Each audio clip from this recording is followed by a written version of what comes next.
高松港出るときに胸の真ん中ひこひこに終えて気は抜く限界なのにへさき待つ鍵と兄貴命に預けた命預けた兄弟漁師船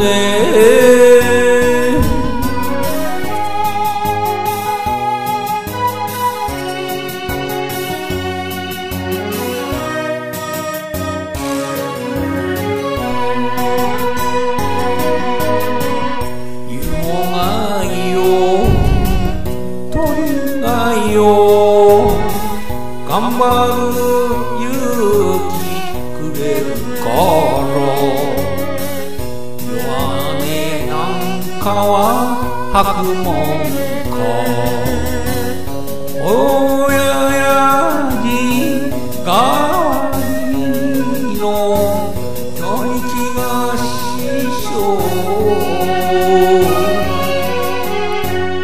負けてたまるかあいつ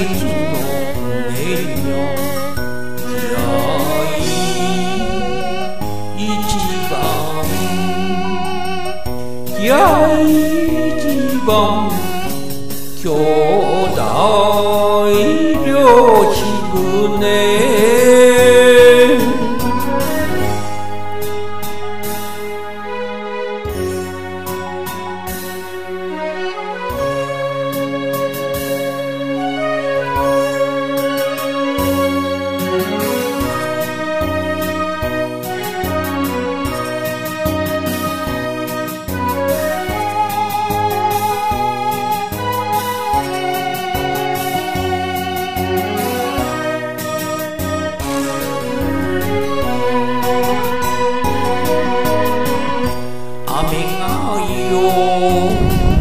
雪がよ